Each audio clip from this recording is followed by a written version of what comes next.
name is Kevin Brouwer. I work for the Noordelijk Film Festival, and I'm going to do the Q&A with Steven Wouterlood. His earlier work already brought him an Emmy Award and the Kids Awards at the Toronto International Film Festival. You could say that he was more than ready to make his first feature film, My Extraordinary Summer with Tess. The film premiered in the youth section of the Berlin Film Festival, where it received a special mention as well. A lot of international prizes at other film festivals followed. The Grand Audience Award at the New York International Children's Film Festival, for example. And the film has been sold to several countries, like France, Germany, Denmark, Sweden, Poland, and Taiwan. And as if this was not enough, the Variety called him one of the 10 Europeans to watch in 2019. And today he is here with us to talk about My Extraordinary Summer with Tess. Steven Wouterlood, welcome. Hi, Kevin, thanks. Hi. So, let's start off the Q&A. Steven, in most of your work up to now, you focus on telling stories through children's eyes. And even your upcoming film is about this story from a child perspective, I believe. Has this been a conscious choice for you this way all along? Well, it was actually it was a natural process. When I was at the film school, I was writing my own stories, and these were the themes I wanted to talk about, or close to my own life, like these coming of age themes, like falling in love for the first time, or topics like divorce, or finding your own identity. It was an organic process that I started to write this kind of stories, and then I discovered that I really like to work with children. That's kind of my specialism. So it was a natural process, actually. And what is it in working with children that you like so much? I think they're very spontaneous, and mostly I search children who are close to their character, so they don't have to act so much, but they can be very authentic. And I don't know, actually. It's I think it's very fresh, and it's nice to find ways how they can be so natural and authentic as possible in front of the camera, and that they don't act too much and don't have too much techniques. So it's every film is different, and it depends if the main actor is 12 years old or 7 years old. Of course, every kid is different, so it's nice to find the right way every time. Yeah, and of course the children in this film are like unbelievably good. It's just they're very talented. But can you take us a bit through the process of casting until shooting? How did that go? Yeah, well, it took around 5 years to write. Well, from the beginning of the first script or reading the book, it's based on the book, until the end of the film or the production process. So when we finished the script and had the funding, we started to do the castings, and that's always very a challenge, because you have a beautiful script, but you have to find the right two main actors to how do you say it?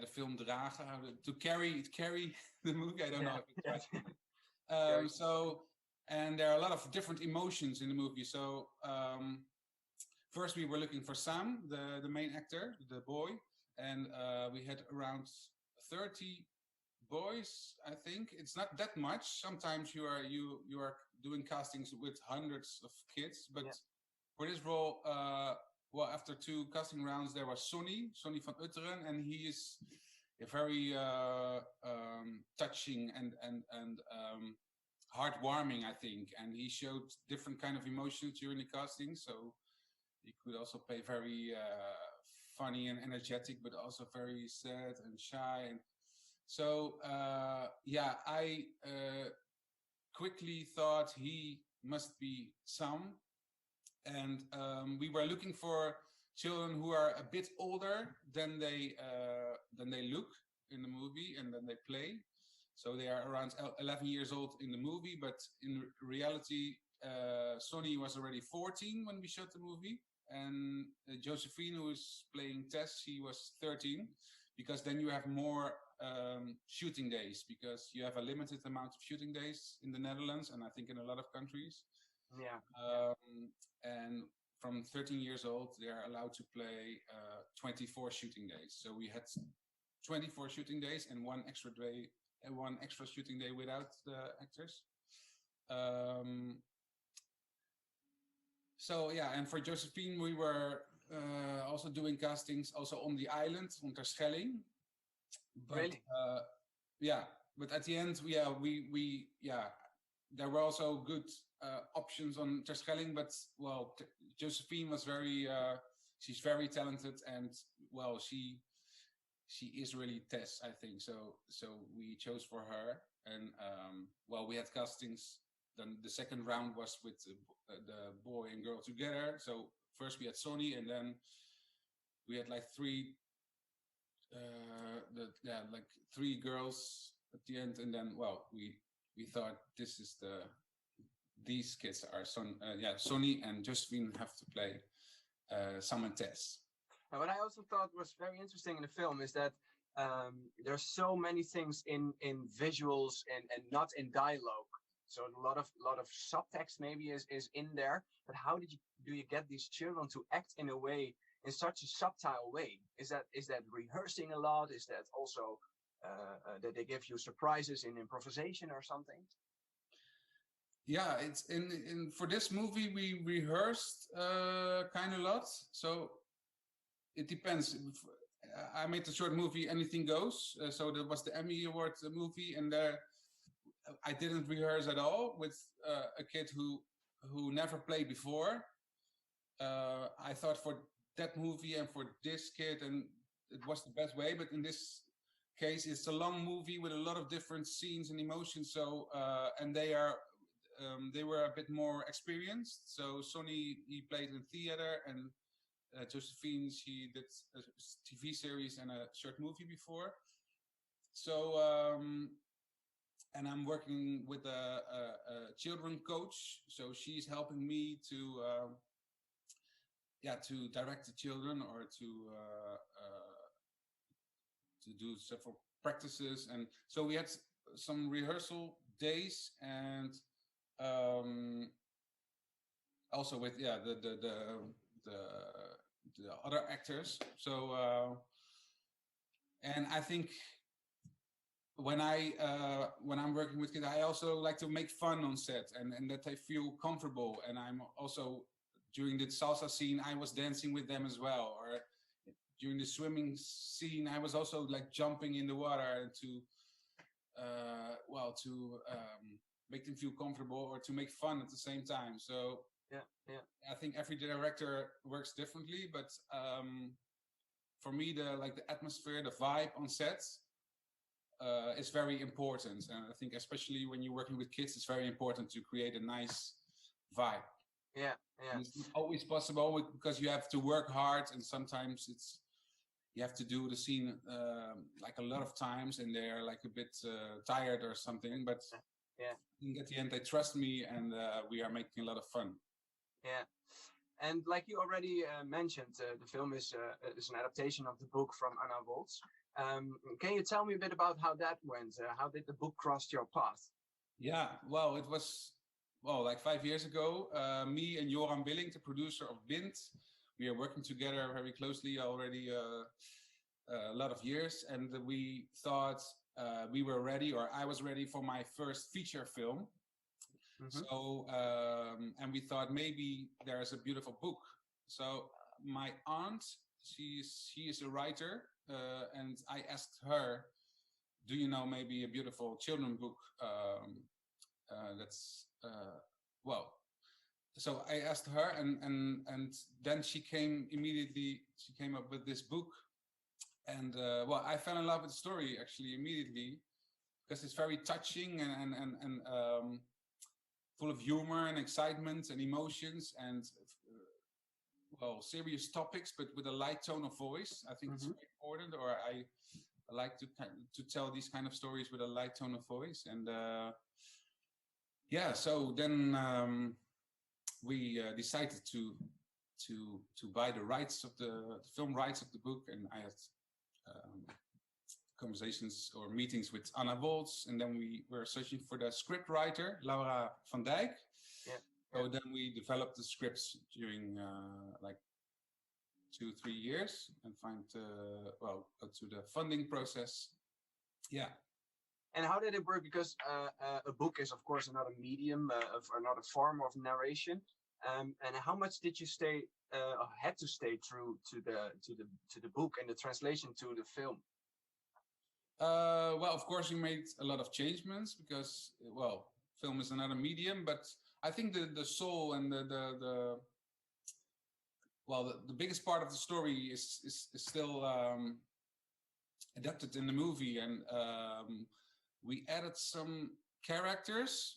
For example, the girl of the fish stall, so the love interest of the brother. So the relation between the brothers is bigger in the movie than in the book,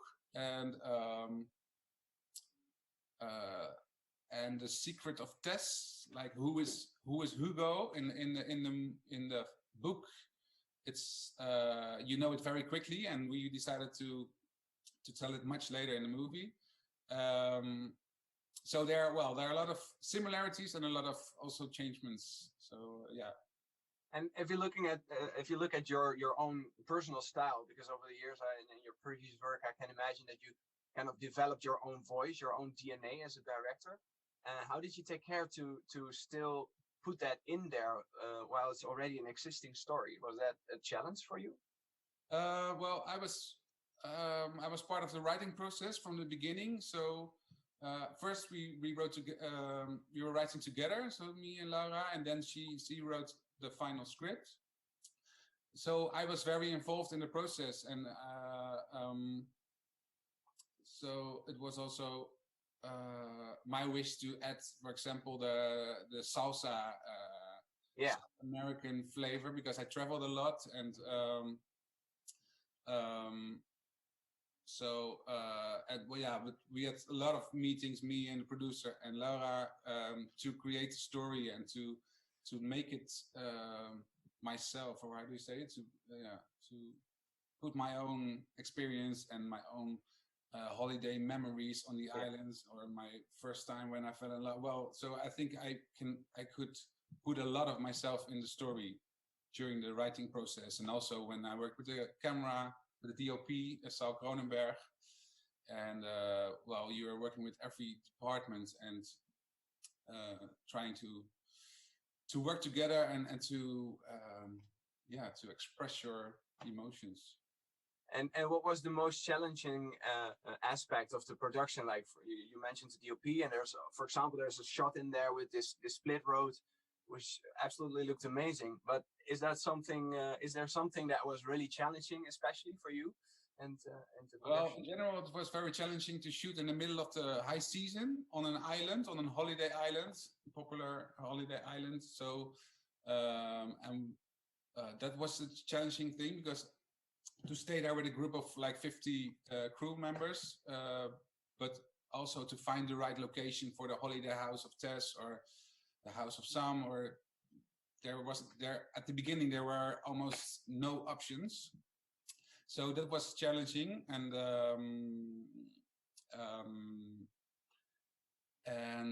shooting on the mud flat, it was a difficult scene to be there with the crew and the equipment, and we had of course a limited amount of time, because the water is really rising, and so you have to shoot very precisely, and that was a hard scene. And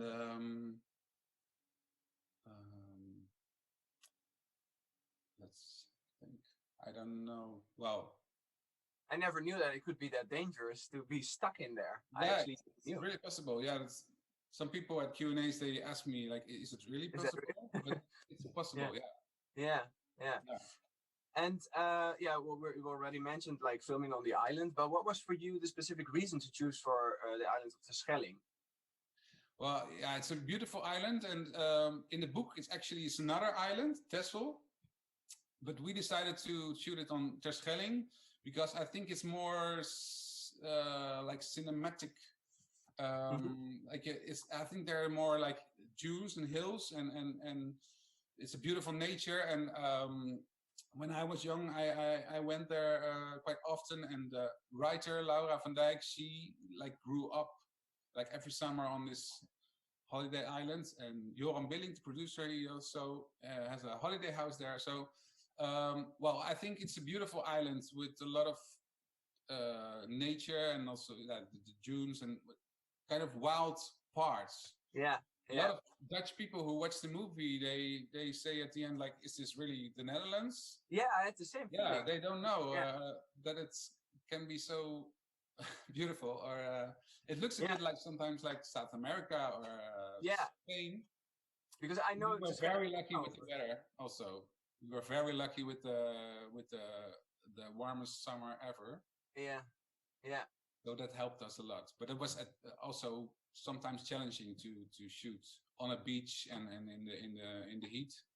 Yeah, and if you look at like if you compare it to shooting in a big city or at the shore, you know, what is the biggest difference, like according to rules and restrictions, and did you have to follow specific guidelines to film on an island?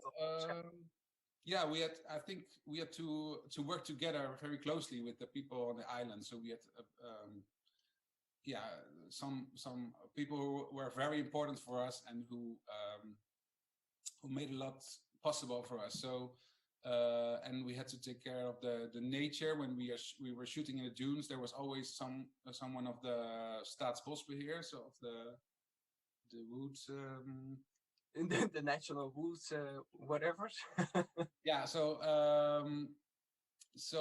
well, we were really cooperating together, and it was also very special and heartwarming. That like it felt like the whole island worked with us, and they believed in us, and also like when the film was finished, we had the Terschelling premiere at the island. It was like a huge festival with I think almost 800 people who were there in the open air in the dunes with lights and music and food stalls. So I think it's also for them it's very special when you are shooting a movie there, and when you try to visualize this authentic island feeling, and you have to be careful because they can also think like, oh, these people from Amsterdam, they come to our island and destroy our holiday high season. So you have to be careful, but it was a beautiful experience. We made a lot of friends. We were like a family at the end there. We had to stay there with the whole crew and cast, so that's also special to stay there for 7 weeks or 8 weeks.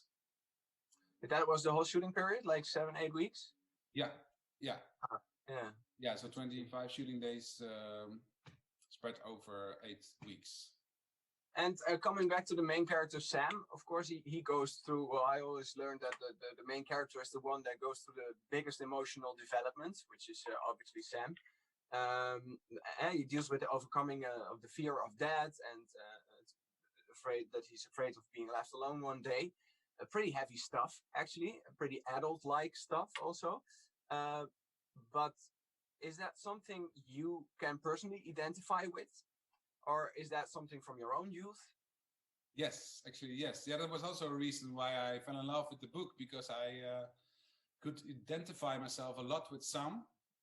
When I was young, I also had these thoughts, and still about that you realize that life will end one day. So I was not afraid of being left alone as the youngest of the family, but well, I was.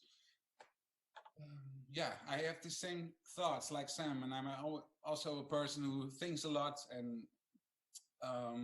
so I could identify myself a lot with Sam, and we made this theme, I think, also a bit bigger in the movie. So this aloneness training, we did this small part, but we extended this topic. And I also think I wonder because this film is, of course, is a youth film, a family film, children film. I saw it called a lot of names in the media, but I think it's suitable for like a young audience as well as for a grown up audience. But can you explain what that is in the film that it's so attractive for both?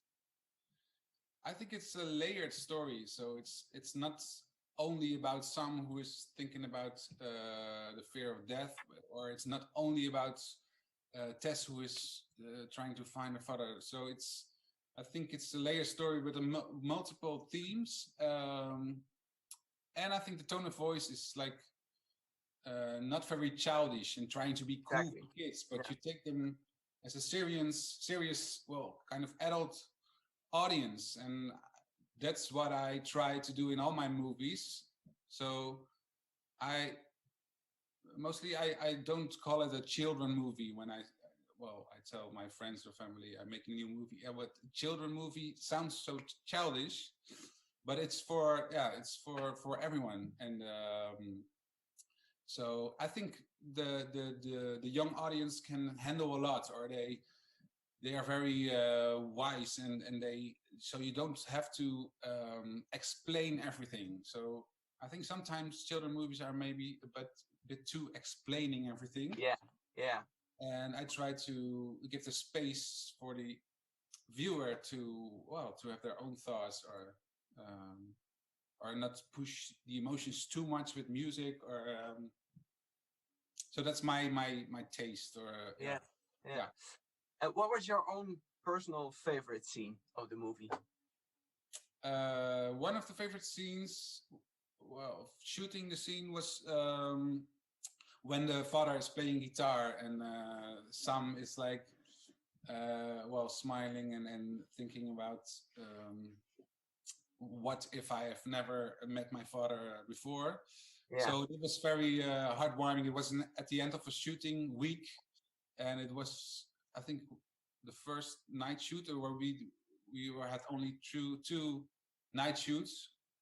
And I think it's very authentic, like and very funny how Chebo Gersma, the actor who's playing the father, who is performing. So there was a lot of fun to shoot the scene, and I think it's also like a touching scene in the movie.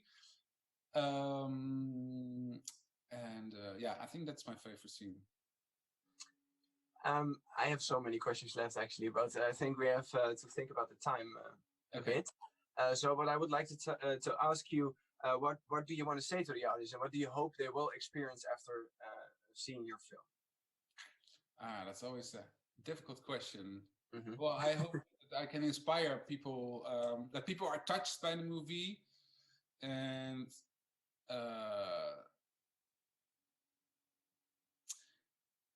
I think it helps to talk about these kind of topics like the fear of death. It's not a very easy topic, but I think it's good to share, to talk about it. Also during the Q&As at the film festivals I went to, then I realized how important it is when people talk about it loud, and that you know that you are not the only one. So it gives you power and strength and hope, and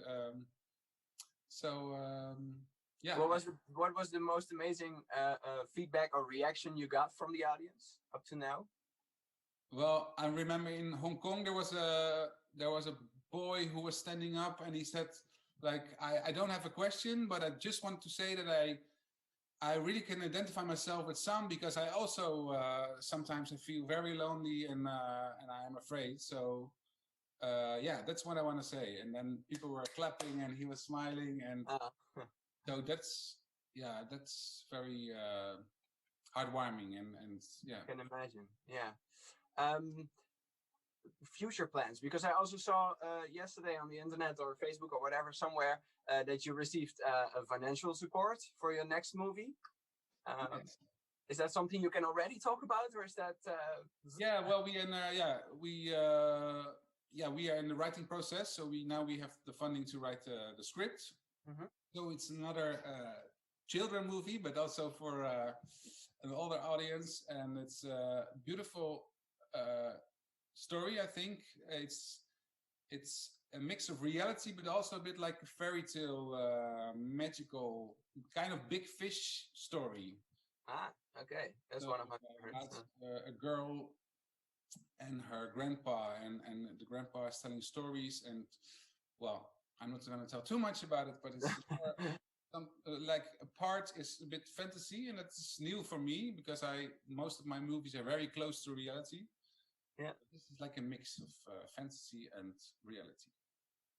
Thank you so much, Stephen, and I wish you all the luck with the next production. Thank you. Thanks.